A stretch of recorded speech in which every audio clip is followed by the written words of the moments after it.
Dante poked at his crotch and experimentally tried to bring his legs together. All the same. No difference. Just his imagination. The extra puffiness was just in his head. Jamal Adams crawled up to his corner of solitude. As always, Jamal wore his usual asshole smile, as well as a white t-shirt and denim shortalls. Son of a bitch. You could barely see where the diaper was unless you knew what to look for. Hey buddy, Jamal said, all teeth, not even trying to conceal his insincerity. Who ya doing? He sang. Fuck off, dude. I'm in no mood. Dante tensed. I know what just happened by the changing table, alright. You can go around making fun of me. Just leave me alone. For the record, kid, Jamal replied, it's not like everyone just stops and watches every time the Judies gather round you so they can see you humiliate yourself. He paused. But yes, I did see it, and likely so did most of the playroom the way you two were carrying on. Her all cheery and giggly that you were pissing into the wind, and you acting like you, that is to say, a freak's how baby. Dante just stared at him. It would be so totally worth it to punch him in the face. Right now. One swing. Anyway, Jamal went on, ignoring Dante's death glare, I just thought I'd take my time to say my goodbyes. Where are you going? Dante asked. Shit. He just walked into that one. I'm not going anywhere, kid. Jamal answered, it's you. Told YA. When a kid starts acting like well, how you were just a minute ago without the aid of angel milk, that means they're getting close to the threshold. Dante was confused. And before you cock an eyebrow and go threshold, Jamal interrupted Dante's train of thought, let me break it down for YA. You're close to crossing the line, kid, that point of no return.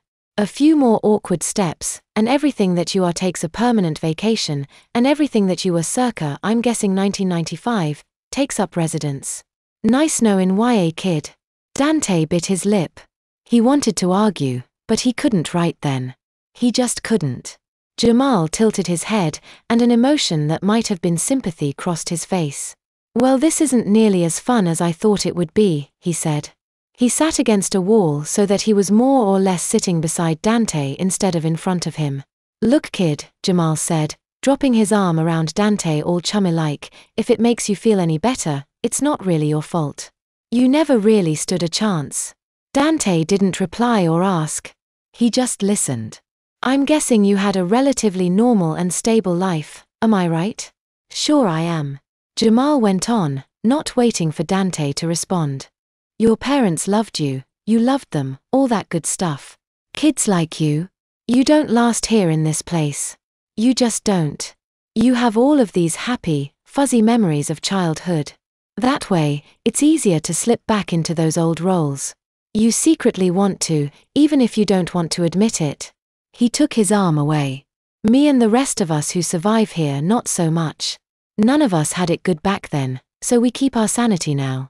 Take Kevin over there, he pointed to Kevin, the Play-Doh kid. Kevin died of AIDS, before they even really knew what AIDS was. Bad blood transfusion or something.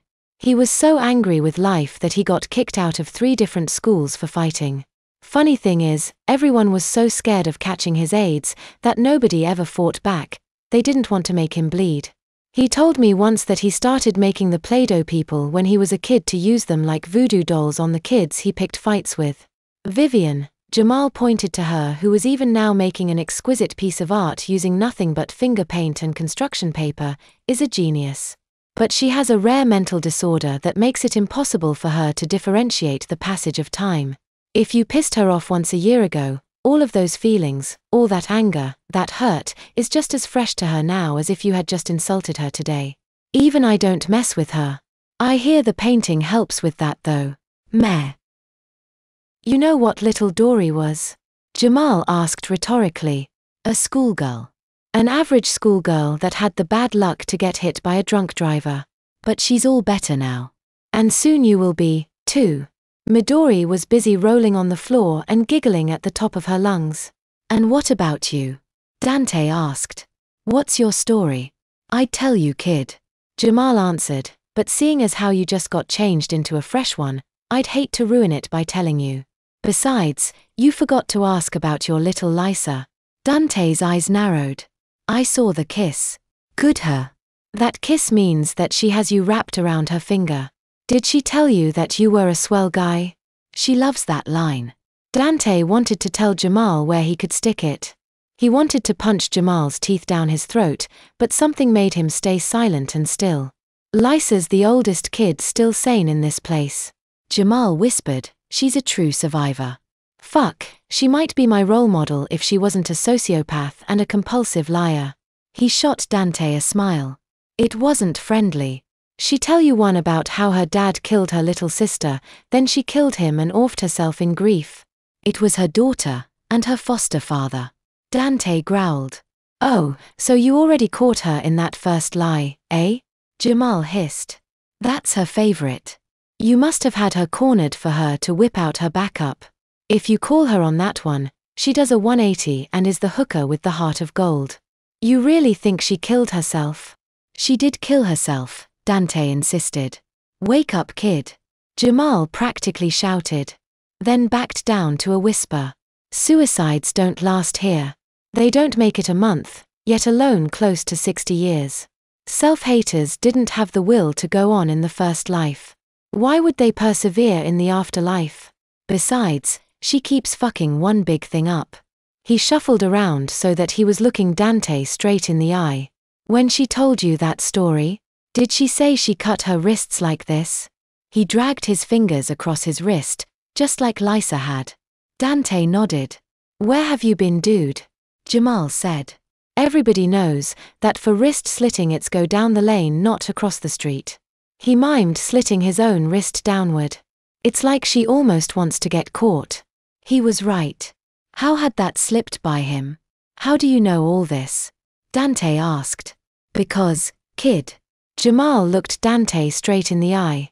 Once upon a time, I was you. When I first got here, they put me in that playpen with Lysa and Midori, and I heard the same lies that you've heard. About keeping control, accepting it, not thinking of escape, fighting it by not fighting. Sound familiar? Dante must have nodded with his eyes if not with his head. Yeah, I thought so. Jamal nodded. New fish always get brought to Lysa, especially the fighters. Because she cracks them. By the time she's done with them, they're nothing more than Dory over there. She destroys your sense of self better than the Judys ever could just by babying you. I don't know if she's a screw-up, or plays the Judys game so that they go easy on her, or what. Truth is, I don't care. But Lysa gets respected around here because she's the litmus test that determines whether or not you keep your shit together in here. Wanna know how I passed? Jamal asked, grinning wickedly. Dante shook his head.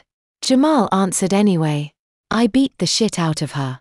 When I realized what she was doing to me, that I was becoming more infant than man, I knew I had to break ties with her.